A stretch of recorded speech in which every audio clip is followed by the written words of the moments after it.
bienvenue à tous. Nous sommes le vendredi 11 septembre 2020. Voici les titres de ce journal.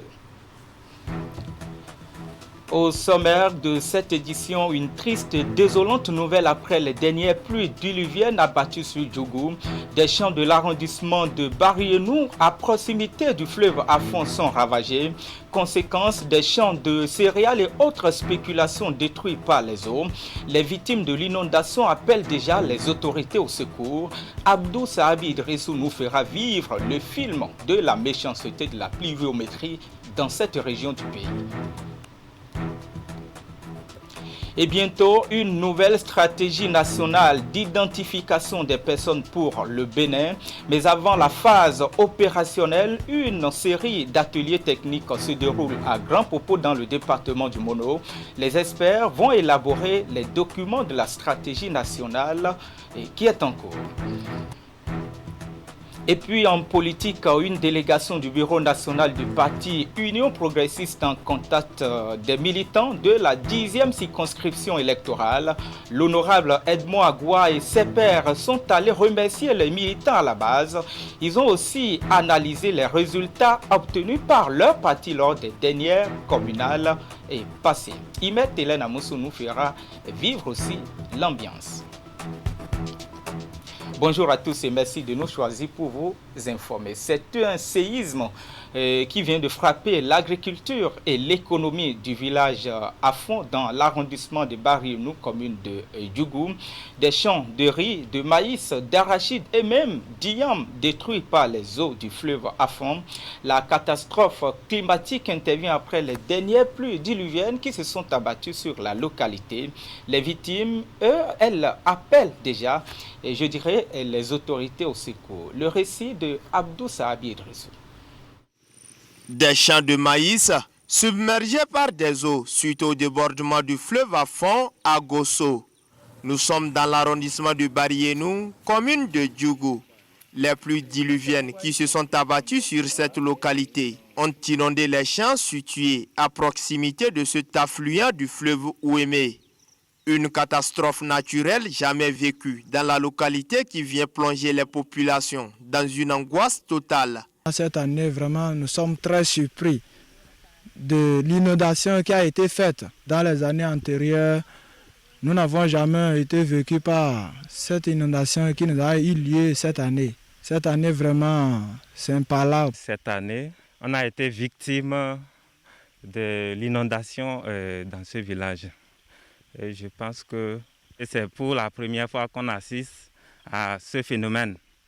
Ça a pris aussi beaucoup de champs, des champs qui sont à 1 kilomètre du marigot ont été envahis par l'eau. Cette inondation n'a rien laissé sur son passage. Des champs de riz, de maïs, d'arachide, en passant par ceux d'igname, aucune spéculation produite aux environs du fleuve Afon n'a pu résister à la furie des eaux. J'ai fait l'igname 2 hectares, mais là où l'eau a emporté, c'est 1 hectare. Et le maïs, l'eau a emporté 2 hectares. Arachide aussi, c'est la même chose. L'eau a emporté 3 hectares. Et le riz que j'ai fait, tout est parti. J'ai un collègue à côté, l'eau a emporté tout ce qu'il a fait. Et mon beau-frère à côté, lui, il a fait 2 hectares de liam et l'eau est emportée. Par rapport aux champs qui sont partis tout au long de cette année, nous pouvons estimer à 60 hectares de champs déportés par l'eau. Un coup dur pour ces paysans qui subissent de plein fouet les effets pervers des pluies torrentielles qui s'abattent depuis quelques jours sur la partie septentrionale. Ici, la plupart des paysans avaient contracté des dettes pour s'approvisionner en intrants agricoles. Et face à cette situation, ils ne savent plus par quelle alchimie ils pourront solder leurs dettes. Quand nous n'avons plus d'espoir, parce que tout ce que donc comptait a été envahi par l'eau. Pour cette année, vraiment, on est dans un cas aussi plus grave que la pandémie même. Nous ne pourrons même plus donner des dépenses réelles. Mais sachant bien que nous avons dépensé pour ces champs On a utilisé les herbicides, des engrais et on a aussi mis des manœuvres pour nous aider à faire ces champs. Première source de revenus dans cette localité, l'agriculture vient ainsi d'être écornée par Damplu qui a englouti sur son passage plusieurs hectares de productions agricoles. Une situation que déplorent les sinistrés qui espèrent désormais le soutien de l'État central pour prévenir la famine qui les guette. Il y a beaucoup de choses, l'eau est emportée et on ne sait pas quoi faire. C'est pourquoi nous demandons l'autorité de nous aider. Sinon, on ne peut pas vivre dans la foi ici. Nous en prions de venir l'aide. Monsieur le Président Talon.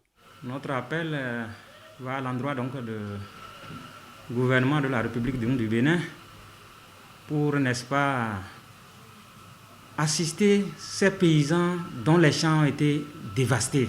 Parce que s'ils ne reçoivent pas une assistance, ça peut être déjà de l'insécurité. Une insécurité alimentaire est une insécurité. Signalons que ce sinistre intervient au moment où la région traverse une période de soudure marquée par une flambée des produits vivriers sur le marché, avec à la clé l'épuisement des réserves des récoltes antérieures dans les greniers. Le Bénin disposera d'une nouvelle stratégie nationale d'identification et des personnes, en tout cas ça ne va plus tarder, rassure les autorités. Et pour aller très vite, des ateliers techniques sont organisés à Grand-Popo, c'est dans le département du Mono. Il porte sur l'élaboration des documents de cette stratégie nationale de l'identification des personnes sur la période 2020-2025. Eh bien, c'est l'ANIP, Agence nationale d'identification des personnes, qui assure l'organisation. Geoffroy Messan, Florando. Une avancée majeure en ce qui concerne la politique nationale d'identification des personnes est attendue à l'issue d'une série d'ateliers techniques dont les portes s'ouvrent et qui s'étalent sur 3 jours ici à l'hôtel Bel Azur de Grand-Popo. Il s'agit de l'élaboration des documents de stratégie nationale de l'identification des personnes, DSNIP 2020-2025. Les travaux se tiennent sous la coupe de l'Agence nationale d'identification des personnes, ANIP. Nous sommes donc à l'heure du diagnostic du système d'identification dont chacun de nous, de sa position dans l'appareil d'État, détient une parcelle d'action et entretient avec d'autres des interactions. N'avons-nous pas aussi la responsabilité, sinon le devoir, de contribuer à redresser un système à terre? C'est à cela que nous appelle le gouvernement lorsque, reconnaissant notre savoir et notre savoir-faire en matière de politique de développement dans nos administrations respectives, il nous convie à la formulation d'une vision claire, nouvelle de l'identification des personnes pour mettre le système au service de l'inclusion, de la facilitation de l'accès aux services et du renforcement du capital humain. L'élaboration du DSNIP 2020-2025 est désormais une nécessité pour le Bénin. Le gouvernement ambitionne en effet de faire du Bénin une plateforme de services numériques où l'authentification des personnes est une clé, ce qui va favoriser la prise en charge des populations dans les programmes d'accès aux services sociaux de base et l'accroissement des échanges par le développement du commerce numérique. Le document stratégique dont se charge cet atelier qui est en cours est un document qui va étudier l'existant dans notre pays en matière d'état civil et d'identification de la personne, pour l'étudier de façon à en faire un diagnostic, c'est-à-dire y déduire tout ce qui est dysfonctionnement pour les exploiter comme des opportunités.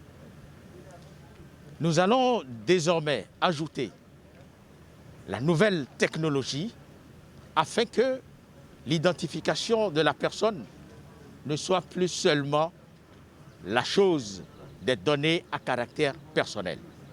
Le DSNIP 2020-2025 est un outil de gouvernance efficace. Il indique la vision, les objectifs et les axes stratégiques d'intervention, voire la planification des interventions de l'État et des autres acteurs pour les années à venir.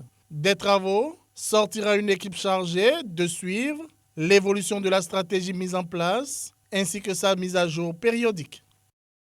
Puis approché par nos correspondants sur place, Geoffroy Messin et Florent Dehou, le consul général du Bénin au Nigeria nous fait un bref point de l'opération de distribution de nouvelles cartes d'identité et biométriques aux Béninois vivant au Nigeria.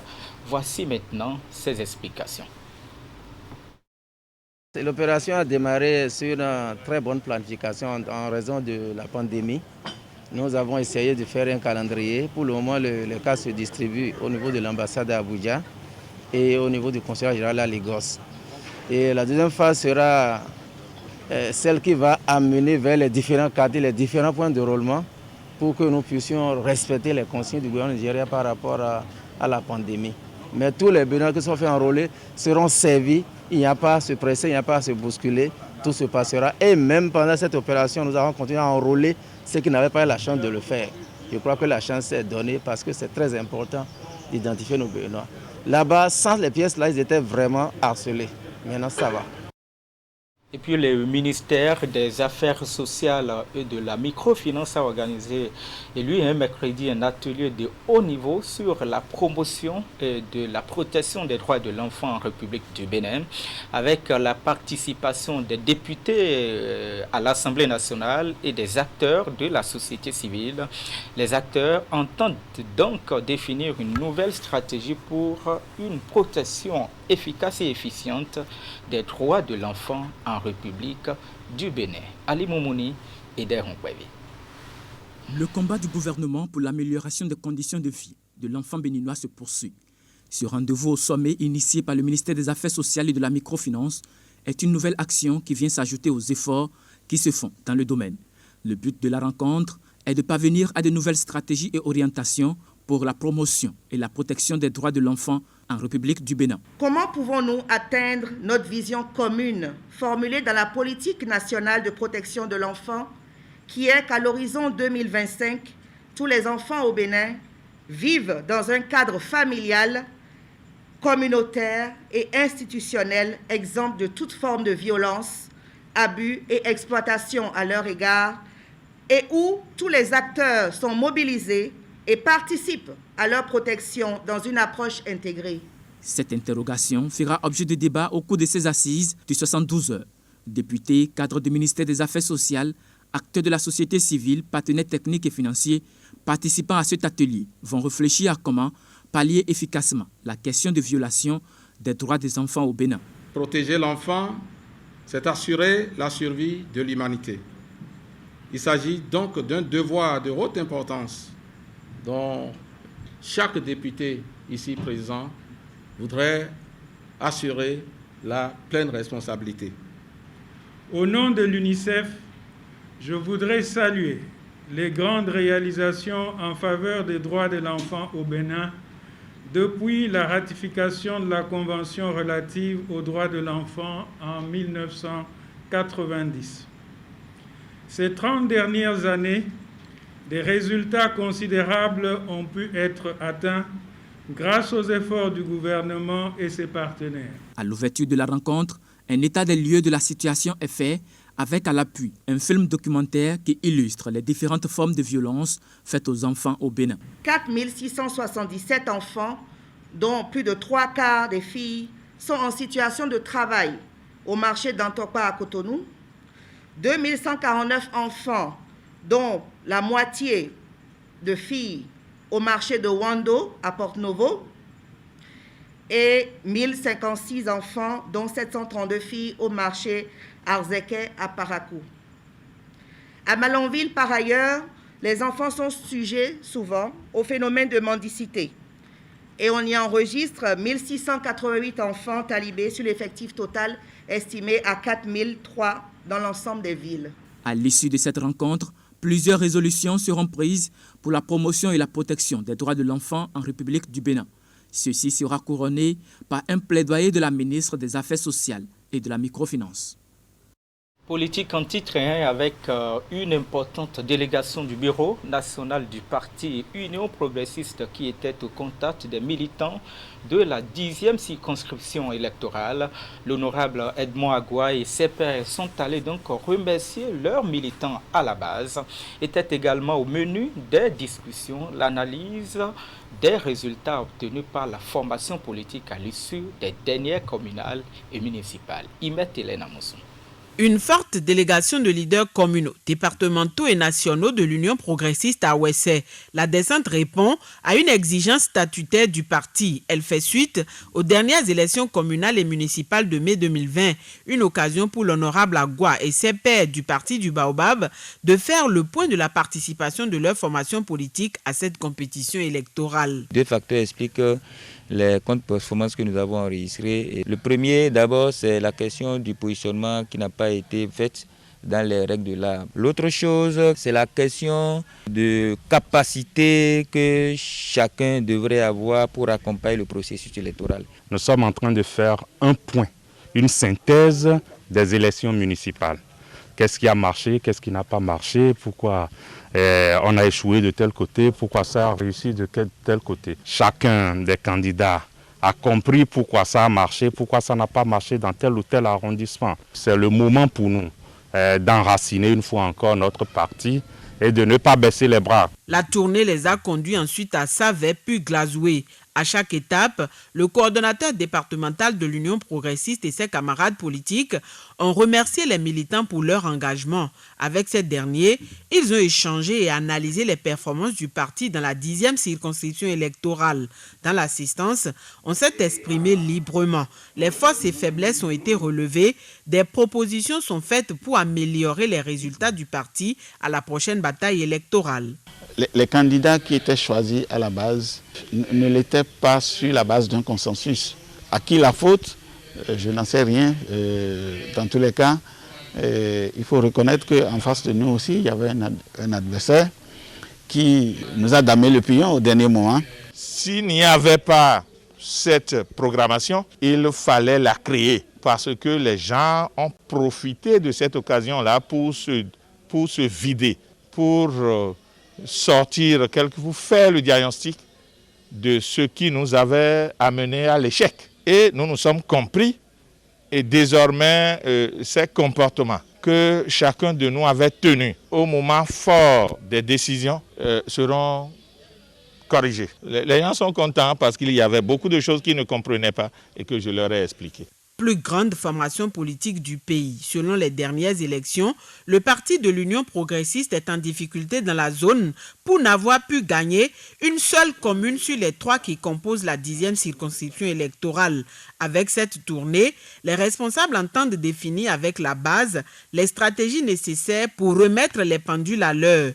Tous sont conscients des efforts à faire en vue d'obtenir des résultats plus probants. Et avant de boucler ce bilan, les citoyens du premier arrondissement de la ville de Djougou ont eux aussi passé en revue les actions ou les grandes réalisations entreprises par l'actuelle équipe communale dirigée par Malik Seyipou Kominan. Depuis son installation, le conseil n'a cessé de multiplier différentes actions visant à améliorer les conditions de vie et de travail de ses administrés. Dans ce micro-trottoir que vous allez suivre maintenant, quelques citoyens de l'arrondissement 1 de la ville de Djougou se prononcent sur le bilan des 100 jours du conseil communal. Les 100 jours que le respectable et respecté maire Gomina Malik vient de passer à la tête de notre commune est non seulement une fierté communale, mais il y a des avancées. D'entrée de jeu, je voudrais dire que tant qu'il reste à faire, c'est que rien n'est fait. Sinon, en 100 jours, nous pouvons compter déjà quelques actions positives.